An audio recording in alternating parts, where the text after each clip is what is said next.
ನಮಸ್ಕಾರ ವೀಕ್ಷಕರೇ, ನಮ್ಮ ಅದ್ವೆಂತ ಆಸ್ಪತ್ರೆಗೆ ಸ್ವಾಗತ. ನಮ್ಮ ಆಸ್ಪತ್ರೆಯಲ್ಲಿ ಹಲವು ಸ್ಟ್ರೋಕ್ ರೋಗಿಗಳಿಗೆ ಉತ್ತಮ ಚಿಕಿತ್ಸೆಯೊಂದಿಗೆ ಹೊಸ ಜೀವನ ನೀಡಲಾಗಿದೆ.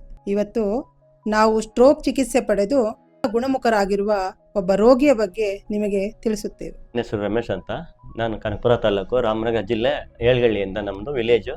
ಈ ಥರ ನಮ್ಮ ತಮ್ಮ ಡಿ ರವಿ ಅಂದ್ಬಿಟ್ಟು ಅವರು ಬೆಸ್ಕಾಂ ಮೇಲೆ ವರ್ಕ್ ಮಾಡ್ತಾ ಇರ್ಬೇಕಾದ್ರೆ ಒಂದು 8 ಮಾರ್ಚ್ ಬೆಳಗಿನ ಜಾವ 4:30 4 o'clock ಲೇಕ್ ಹತ್ರ ಹೋಗಿರ್ತಾರೆ. ಲೇಕ್ ಹತ್ರ ಹೋಗ್ಬಿಟ್ಟು ಬರ್ಬೇಕಾದ್ರೆ ಮನೆಗೆ 6 o'clock ಇರುತ್ತೆ. ಅಷ್ಟರಲ್ಲಿ ಅವನು ಆಚೆಗಡೆ ಕೂತ್ಕೊಂಡಿರ್ಬೇಕಾದ್ರೆ ಜಗ್ತಿ ಮೇಲೆ ಅವ್ನು ಸೈಲೆಂಟಾಗಿ ಕೂತಿರ್ತಾನೆ, ಏನೋ ಗೊತ್ತಾಗಿದೆ ಒಂದು ಸ್ವಲ್ಪ.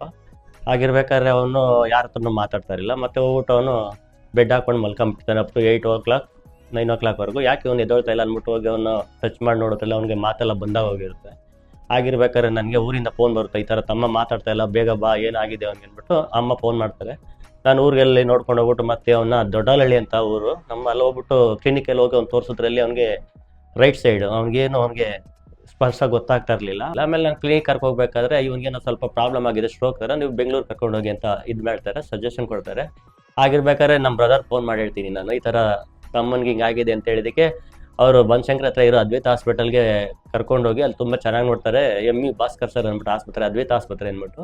ನಾನು ಅಲ್ಲಿ ಕರ್ಕೊಂಬಂದು ಸೇರಿಸಿದ ಮೇಲೆ ಅವರು MRI CT ಸ್ಕ್ಯಾನ್ ಎಲ್ಲ ಮಾಡಿಬಿಟ್ಟು ಅವನು ನಿಧಾನಕ್ಕೆ ಚೇತರಿಸ್ಕೊತಾನೆ, ನಾನು ಅವನ್ನ ಇಂಪ್ರೂವ್ ಮಾಡ್ತೀನಿ ಅಂದ್ಬಿಟ್ಟು ನನಗೆ ತುಂಬ ಅವರು ಸಪೋರ್ಟ್ ಮಾಡಿ ಇದೇಳಿ ಮಾಡಿದ್ರು. ಮತ್ತೆ ಈಗ ಅವನು 1 ವಾರ ಆಗಿದ್ಮೇಲೆ ಅವನಿಗೆಲ್ಲ ಚೆನ್ನಾಗಿ, ಅವನಿಗೆ ಮೈ ಮೇಲೆ ಸ್ವಲ್ಪ ಜ್ಞಾನ ಪ್ರಜ್ಞೆ ಬಂತು. ಅಟ್ಲೀಸ್ಟ್ ಮಾತಾಡ್ತಾ ಇರಲಿಲ್ಲ, ಅವನ್ನೆಲ್ಲನೂ ಅರ್ಥ ಮಾಡ್ಕೊಳ್ತಾ ಇದ್ದ. ಮತ್ತು ಇವಾಗ 1 ವೀಕ್ ಆದಮೇಲೆ ಬಿಟ್ಟು ಬನ್ನಿ ಅಂತ ಹೇಳಿದ್ರು. ನಾನು ಬಂದಿದ್ದೀನಿ. ಮತ್ತೆ ಬಂದಮೇಲೆ ಅವರು ಲಿಕ್ವಿಡ್ಡು ಥರ ಮತ್ತು ಊಟ ಇದೆಲ್ಲ ಕೊಟ್ಟು ರೈಸ್ ಪೈಪೆಲ್ಲ ತೆಗೆದ್ಬಿಟ್ಟು ಡೈರೆಕ್ಟ್ ನಾರ್ಮಲಿ ಬಾಯಲ್ಲಿ ತಿಂದು ಕುಡಿಯೋ ಥರ ಮಾಡಿದ್ರು. ಇವಾಗ ಅವ್ನು ತುಂಬ ಚೆನ್ನಾಗಿ ಚೇತರಿಸ್ಕೊತಾ ಇದ್ದಾನೆ, ಎಲ್ಲನೂ ಗುರುತಿಡಿತಾ ಇದ್ದಾನೆ. ತುಂಬ ಅವನಿಗೆ ಸ್ವಲ್ಪ ಬ್ರೈನ್ ಮೊದಲಿಗಿಂತ ಇವಾಗ ತುಂಬ ಆಕ್ಟಿವೇಶನ್ ಆಗಿದೆ. ಮತ್ತು ಎಲ್ಲರ ಜೊತೆನೂ ಈಗ ನಾರ್ಮಲಾಗಿ ಓಡಾಡಿಕೊಂಡು ಅವನಾಗೆ ನಾವು ಮುಂಚೆ ರೈಸ್ ಪೈಪಲ್ಲಿ ಮೂಗಿನ ಮುಖಾಂತರ ಅವ್ನಿಗೆ ಫುಡ್ ಎಲ್ಲ ಕೊಡಬೇಕಾಗಿತ್ತು. ಈಗ ಅವನಾಗಿದೆ ಅವನೇ ಓನಾಗಿ ತಗೊಳ್ತಾ ಇದ್ದಾನೆ. ಆ ಥರ ಏನು ಪ್ರಾಬ್ಲಮ್ ಇಲ್ಲ. ತುಂಬ ನಮಗೆ ಚೆನ್ನಾಗಿ ಟ್ರೀಟ್ಮೆಂಟ್ ಕೊಟ್ಟಿದ್ದಾರೆ. ಈ ಡಾಕ್ಟ್ರು ಸರ್ ನನ್ನ ತಮ್ಮನ್ನ ಮೊದಲ ರೀತಿ ಈ ಥರ ಮಾಡ್ತಾರೆ ಅಂತ ನನಗೆ ಗೊತ್ತಿರಲಿಲ್ಲ. ತುಂಬ ಚೆನ್ನಾಗಿ ನೋಡಿಕೊಂಡ್ರು. ಮತ್ತು ಅವ್ರ ಸಿಬ್ಬಂದಿ ವರ್ಗದವರು ಎಲ್ಲ ನಮ್ಗೆ ಚೆನ್ನಾಗಿ ನೋಡಿ ಟ್ರೀಟ್ಮೆಂಟ್ ಮಾಡಿಕೊಟ್ರು. ನಮ್ಮ ತಮ್ಮ ಮೊದಲಿನ ಥರ ಆಗ್ತಾನೆ ಅಂತ ನನಗೆ ಗೊತ್ತಾಗ್ತಾ ಇರಲಿಲ್ಲ. ತುಂಬ ಚೆನ್ನಾಗಿ ನೋಡ್ಕೊಂಡಿದ್ದಾರೆ. ಅದಕ್ಕೋಸ್ಕರ ಯಾರೇ ಆಗಲಿ ಸ್ಟ್ರೋಕ್ ಆಯ್ತು ಅಂತ ಯಾವುದೇ ಕಾರಣಕ್ಕೂ ಭಯ ಬೀಳೋದು ಬೇಡ.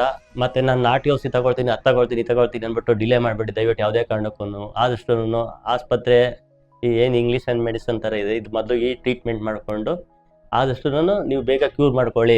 ಎಷ್ಟು ಬೇಗ ಸ್ಟ್ರೋಕ್ ಆಯಿತು ಅಂತ ನಿಮ್ಗೆ ಗೊತ್ತಾಗುತ್ತೆ, ಆದಷ್ಟು ಬೇಗ ಬಂದು ನೀವು ಇದು ಮಾಡ್ಕೊಳ್ಳಿ. ನಮಗೆ ಭಾಸ್ಕರ್ ಸರ್ ಅದ್ವೈತ ಆಸ್ಪತ್ರೆಯಲ್ಲಿ ಟ್ರೀಟ್ಮೆಂಟ್ ಮಾಡಿ ನಮಗೆ ತುಂಬ ಅವ್ರ ಮೇಲೆ ನನಗೆ ತುಂಬ ನಂಬಿಕೆ ಬಂದಿದೆ, ಇವಾಗ ಈ ಥರನೂ ಆಗುತ್ತೆ ಅಂತ ಅಂದ್ಬಿಟ್ಟು. ಅದಕ್ಕೆ ಯಾವುದೇ ಕಾರಣಕ್ಕೂ ನೀವು ನಿಧಾನ ಮಾಡಬಾರ್ದು. ದಯವಿಟ್ಟು ಬಂದು ನಿಮ್ಮ ನಿಯರೆಸ್ಟ್ ಯಾವುದೇ ಆಸ್ಪತ್ರೆಗಳಿದ್ರೂ ಗುಣಪಡಿಸ್ಕೊಳ್ಳಿ ಅಂತ ನಾನು ಹೇಳಕ್ಕೆ ಇಷ್ಟಪಡ್ತೀನಿ. ಅದಕ್ಕೆ ಇದೇ ಮುಖಾಂತರ ನಾನು ಹೇಳ್ತೀನಿ ಅಂದರೆ ME ಭಾಸ್ಕರ್ ಸರ್ ಮತ್ತು ಅವ್ರ ಸಿಬ್ಬಂದಿ ವರ್ಗದವ್ರಿಗೆ ನಾನು ಇದೇ ಇದರಲ್ಲಿ ನಾನು ಅವ್ರಿಗೆ ಕೃತಜ್ಞತೆ ಹೇಳೋಕ್ಕೆ ನಾನು ಇಷ್ಟಪಡ್ತೀನಿ.